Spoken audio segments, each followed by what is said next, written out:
ಅದ್ಭುತವಾದ ನೈವೇದ್ಯಕ್ಕೆ ಎಲ್ಲ ದೇವರಿಗೂ ಇಡ್ಬೋದು ಮನೋಹರ ರೆಡಿ ಮಾಡಿದ್ದೀನಿ. ಅದರಲ್ಲೂ ಗಣೇಶನ ಹಬ್ಬಕ್ಕಂತೂ ತುಂಬ ಬೇಗನೆ ಮಾಡುವಂತಹ ನೈವೇದ್ಯ ಈ ಮನೋಹರ, ಅವಲಕ್ಕಿ ಮನೋಹರ. ದಯವಿಟ್ಟು ನೀವೊಂದ್ಸರಿ ನಿಮ್ಮ ಮನೆಯಲ್ಲಿ ಟ್ರೈ ಮಾಡಿ ಹೇಗೆ ಬಂತು ನನಗೆ ಕಮೆಂಟಲ್ಲಿ ತಿಳಿಸಿ. ಹಾಯ್ ಗಾಯ್ಸ್, ನಮಸ್ತೆ ಎಲ್ಲರಿಗೂ. ಎಲ್ಲರನ್ನು ನನ್ನ ಚಾನಲ್ಗೆ ಸ್ವಾಗತ ಮಾಡಿಕೊಂಡು ಇವತ್ತು ಒಂದು ಪಚ್ಚ ಕಜ್ಜಾಯ ಅಂತಲೂ ಹೇಳ್ಬೋದು. ನಾವಿದನ್ನು ಅವಲಕ್ಕಿ ಮನೋಹರ ಅಂತ ಕರಿತೀವಿ. ನಾವು ಸಣ್ಣದರೆಲ್ಲ ಇರುವಾಗ ಸ್ಕೂಲಲ್ಲಿ ಗಣೇಶನ ಕೂರಿಸ್ತಿದ್ವಿ. ಆ ಟೈಮಲ್ಲಿ ನಮಗೆ ಈ ಥರ ಪಚ್ಚ ಕಜ್ಜಾಯ ಅವಲಕ್ಕಿಯಿಂದ ಮಾಡಿ ಕೊಡ್ತಾ ಇದ್ರು. ಬಹಳ ರುಚಿ ಇರ್ತಾ ಇತ್ತು.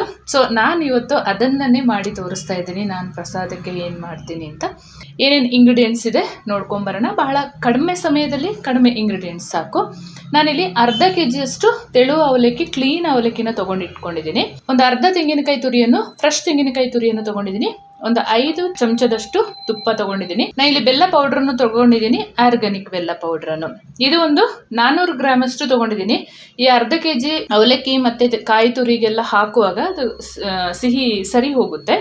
ಮತ್ತು ಇಲ್ಲಿ ಒಂದು 100 ಗ್ರಾಮ್ ಅಷ್ಟು ಕಪ್ಪು ಎಳ್ಳು, ಕ್ಲೀನೇ ಮಾಡಿದ ಎಳ್ಳು ತೊಗೊಂಡಿದ್ದೀನಿ. ಸ್ವಲ್ಪ ಏಲಕ್ಕಿ ಪೌಡ್ರನ್ನು ತೊಗೊಂಡಿದ್ದೀನಿ. ಇಷ್ಟೇ. ನೀವು ಬೇಕಿದ್ದಲ್ಲಿ ಡ್ರೈ ಫ್ರೂಟ್ಸ್ ಎಲ್ಲ ಹಾಕೋಬಹುದು. ನಾನು ಇವತ್ತು ಹಾಕೊಳ್ತಾ ಇಲ್ಲ, ಹಾಗೆ ಮಾಡ್ತಾ ಇದ್ದೀನಿ. ಫಸ್ಟಿಗೆ ಬೆಲ್ಲ ಕರಗಿಸ್ಕೊಳ್ಳೋಣ.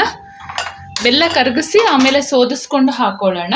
ಏನಾದರೂ ಮರಳು ಕಲ್ಲೆಲ್ಲ ಇರುತ್ತೆ ಅಂತ ಅಷ್ಟೇ. ಬೆಲ್ಲ ಪೌಡ್ರನ್ನು ಹಾಕೊಳ್ತಾ ಇದ್ದೀನಿ. ಅದಕ್ಕೆ ನಾನು ಬೆಲ್ಲ ಪೌಡ್ರನ್ನೇ ಹೆಚ್ಚಿನ ಅಂಶ ತೊಗೊಂಡಿರ್ತೀನಿ. ಸ್ವಲ್ಪ ನೀರು ಹಾಕೊಳ್ಳೋಣ, ಒಂದು ಅರ್ಧ ಕಪ್ಪಷ್ಟು. ಬೆಲ್ಲ ಕರಗಿದ್ರೆ ಸಾಕು. ಆಮೇಲೆ ಸೋಸ್ಕೊಂಡು ಪಾಕ ಮಾಡಿಕೊಂಡ್ರೆ ಆಯಿತು, ಒಂದೆಳೆ ಪಾಕ. ಒಂದು ದಪ್ಪ ತಳದ ಪಾತ್ರೆ ಇಟ್ಕೊಂಡಿದ್ದೀನಿ. ಸ್ವಲ್ಪ ಅಗಾಲ ಇರೋದೇ ತಗೊಳ್ಳಿ. ಒಂದು 1.5 ಚಮಚದಷ್ಟು ತುಪ್ಪ ಇವಾಗ ಹಾಕೊಳ್ತೀನಿ. ಅವಲಕ್ಕಿ ಸ್ವಲ್ಪ ಗರ್ಗರಿಯಾಗಿ ಹುರ್ಕೊಳ್ಳೋಣ. ಇದನ್ನು ತುಂಬ ದಿವಸ ಇಡ್ಬೋದು. ಒಂದು 15 ದಿವಸ ಎಲ್ಲ ಇಟ್ಟು ತಿನ್ಬೋದು ಈ ಅವಲಕ್ಕಿ ಮನೋಹರನ. ತುಂಬ ಚೆನ್ನಾಗಾಗುತ್ತೆ.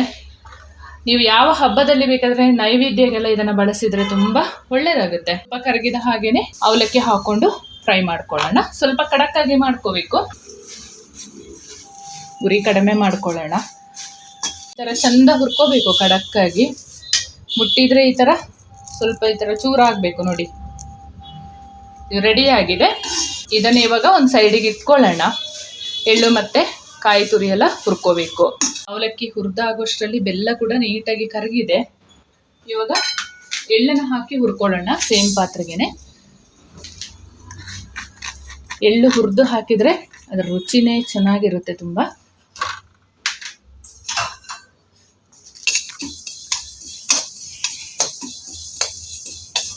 ಇವಾಗ ತೆಂಗಿನಕಾಯಿ ತುರಿಯನ್ನು ಹಾಕೊಳ್ಳೋಣ.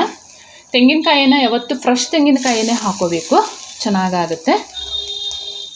ನೀಟಾಗಿ ಫ್ರೈ ಮಾಡ್ಕೊಳ್ಳೋಣ. ನೀರು ಬತ್ತುವಷ್ಟು ಫ್ರೈ ಮಾಡಿಕೊಂಡ್ರೆ ಸಾಕು. ಬೆಲ್ಲ ಪಾಕ ತೆಗಿತೀವಲ್ಲ, ಅಷ್ಟು ಬೇಗ ಹಾಳಾಗಲ್ಲ. ತೆಂಗಿನಕಾಯಿ ಕೂಡ ಹುರಿದಾಯಿತು. ಇದನ್ನು ತಗೊಳ್ಳೋಣ. ಸೇಮ್ ಒಂದು ಪಾತ್ರೆಗೆ ಬೆಲ್ಲದ ನೀರನ್ನು ಸೋದಿಸ್ಕೊಳ್ಳೋಣ. ಒಂದೆಳೆ ಪಾಕ ಬಂದರೆ ಸಾಕು. ನೀಟಾಗಿ ಒಮ್ಮೆ ಮಿಕ್ಸ್ ಮಾಡ್ಕೊಳ್ಳೋಣ. ನೋಡ್ಕೋಬೇಕು ಬೆಲ್ಲದ ಪಾಕ ಒಂದೆಳೆ ಬಂದಿದೆ, ಇಷ್ಟು ಬಂದರೆ ಸಾಕು. ನಾನಿಲ್ಲಿ ಒಂದು 3 ಚಮಚದಷ್ಟು ತುಪ್ಪ ಹಾಕ್ಕೊಳ್ತಾ ಇದ್ದೀನಿ. ನೀಟಾಗಿ ಒಮ್ಮೆ ಮಿಕ್ಸ್ ಮಾಡ್ಕೊಳ್ಳೋಣ. ಹುರಿದಿಟ್ಕೊಂಡ ಎಳ್ಳನ್ನು ಹಾಕ್ಕೊಂಡು ಮಿಕ್ಸ್ ಮಾಡ್ಕೊಳ್ಳೋಣ. ಹಾಗೆ ಏಲಕ್ಕಿ ಪೌಡ್ರನ್ನು ಕೂಡ ಸೇರಿಸ್ಕೊಳ್ತಾ ಇದ್ದೀನಿ. ಇವಾಗಲೇ ಕೊಬ್ಬರಿನ ಕೂಡ ಸೇರಿಸ್ಕೊಳ್ಳೋಣ. ಎಲ್ಲವನ್ನು ಮಿಕ್ಸ್ ಮಾಡಿಕೊಂಡು ಆಮೇಲೆ ಹುರಿದ ಅವಲಕ್ಕಿನ ಹಾಕ್ಕೊಂಡ್ರೆ ಆಯಿತು. ಸ್ಟವ್ ಆಫ್ ಮಾಡಿಕೊಂಡು ಅವಲಕ್ಕಿಯನ್ನು ಸೇರಿಸ್ಕೊಳ್ಳೋಣ. ಈ ಥರ ಕ್ಲೀನಾಗಿ ಮಿಕ್ಸ್ ಮಾಡಿಕೊಂಡ್ರೆ ಆಯಿತು. ಅವಲಕ್ಕಿಗೆಲ್ಲ ಬೆಲ್ಲ ಪಾಕ ಹೊಂದ್ಕೋಬೇಕು. ಸ್ವಲ್ಪ ಅಂಟ್ಕೊಂಡಿದ್ರೂ ತಲೆ ಕೆಡಿಸ್ಕೊಳ್ಬೇಡಿ. ಅದು ಆರ್ದ ಮೇಲೆ ಬಿಡಿಬಿಡಿಯಾಗಿ ಆಗುತ್ತೆ ಅವಲಕ್ಕಿ. ಅದ್ಭುತವಾದ ಗಣೇಶನ ಹಬ್ಬಕ್ಕೆ ಅವಲಕ್ಕಿ ಮನೋಹರ ರೆಡಿಯಾಗಿದೆ. ನೀವು ನಿಮ್ಮ ಮನೆಯಲ್ಲಿ ತಪ್ಪದೇ ಇದೇ ಥರ ಒಂದ್ಸರಿ ಟ್ರೈ ಮಾಡಿ. ಬಹಳ ಸುಲಭ, ಕಡಿಮೆ ಇಂಗ್ರೀಡಿಯೆಂಟ್ಸ್ ಸಾಕು. ಇದನ್ನು ಸ್ವಲ್ಪ ತಣ್ಣಗಾದ ಮೇಲೆ ಸರ್ವ್ ಮಾಡ್ಕೊಳ್ಳೋಣ. ಟೇಸ್ಟ್ ಅಂತೂ ಅದ್ಭುತವಾಗಿರುತ್ತೆ. ಈ ಅದ್ಭುತವಾದ ಮನೋಹರ ರೆಸಿಪಿ ಮಾಡುವಾಗ ನನ್ನ ಬಾಲ್ಯ ನೆನಪಾಯಿತು. ಎಷ್ಟು ಒಂದು ಖುಷಿಯಿಂದ ನಾವು ಗಣೇಶನ ಹಬ್ಬ ಮಾಡ್ತಿದ್ದೀವಿ ಅಂತ.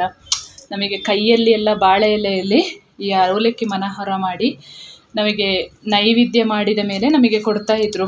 ಅದೆಲ್ಲವೂ ನೆನಪಾಯಿತು ಖಂಡಿತವಾಗ್ಲೂ.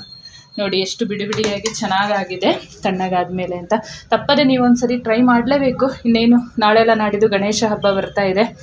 ಬಹಳ ಸುಲಭ. ಯಾವ ಹಬ್ಬದಲ್ಲಿ ಕೂಡ ನೈವೇದ್ಯಗೆ ಇದೇ ಥರ ನೀವು ಮಾಡ್ಕೋಬೋದು.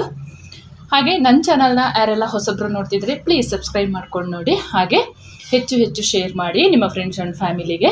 Thank you for watching. ಮುಂದೆ ಅದ್ಭುತವಾದ ರೆಸಿಪಿಯೊಂದಿಗೆ ಸಿಗ್ತೇನೆ.